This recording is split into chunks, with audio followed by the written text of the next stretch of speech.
Ang kagamahan ng probinsyal sa Negros Occidental, pinagi sa buhatan sa Provincial Social Welfare and Development ng hatag uminabang sa mga biktima sunog sa Purok Nara, Barangay 1, dito sa covered court sa Barangay 3, nitong Marso 6, 2014.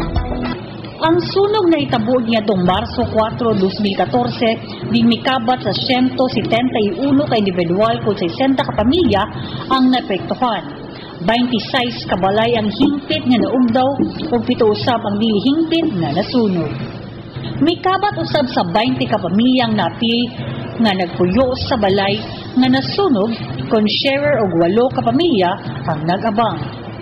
Ang pagpanghatag sa mga hinabang gihimo dito sa covered court sa Barangay 3 tungod kay mas duol kini sa nahitabuan og sipunong Barangay Laureto de la Rita mismo ang mitanyag na dito ipahigayon ang pagpanghatag. Dito mitambong sa mga pagpanghatag sa hinabang sila sipunong Barangay Toto Lopez sa Barangay 1 ug mga kagawad niini, Social Welfare Officer Vicky Boteros ug mga staff, CDRRMO Executive Officer Joe Recolex Linasa Jr. ug mga PSWD staff nga sila si Rodilna Grace Cuerpo, Lori Familiar ug Maria Pia Montalvo. Ang mga hinabang gikan sa Provincial Social Welfare and Development Office gilangkuban sa 2 ka putos matag pamilya nga adunay 3 ka kilong bugas ug 4 ka dilatang sardinas matag putos, mga used clothing ug tarpaulins alang sa mga hingpit nga nasunog nga balay. Sa laing bahin, niabot usab niya tungtungura ang tagabuhatan usab sa Philippine Red Cross, Negros Occidental Bacolod City Chapter. Pinanguluhan ni Francis Mirasol nga nanghatag usab og mga hinabang alang sa mga fire victims. Ang ilang ipambit gilangkuban sa 80 ka putos nga pagkaon sama sa 5 ka kilong bugas humay, 5 ka noodles, 5 ka canned goods, tag 3 ka botilyang mineral water matag pamilya. Aduna usab sila gipanghatag nga 50 ka bukhabol ug 1 ka bundle nga balikbayan box nga puno sa used clothing nga gikan sa United Arab Emirates. Si Ginoong Rolando Bebot Mosquera, tag-iya sa Jaguar Lending Corporation, usa ka lay leader sa Couples for Christ nga kalihukan.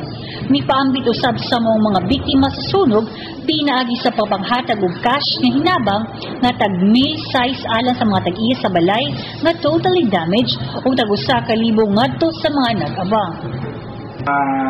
Iniba ko lang, ato na may pinahitabo nga sunog diri sa Isirigor, ang kumpanya ning hatag kami o sa balay nga nasunog yun, 1,006 kada balay, and then 1,000 sa nag-abang. Ano ito nahatag karon. So pagkasa gid na nga mong ni sila tarbiya yun. So muna yung sabutan gahapon sa kong mga kauban dari sa opisina o sa kong misis. Actually, ang kanang ang tulo katawa na ang dungag mga itulo katawa na nga dari kaya sa opisina nga may volunteer po gatan. Kani sila murang nakasunod po ang pinahimo. So may volunteer sila gatan sa ilang personal na kwarta para nang naitabo sa rin. So, salamat sa gayon nga inyong gihatag sa oportunidad nga nakatabang sa nila naman. Doon sa nila.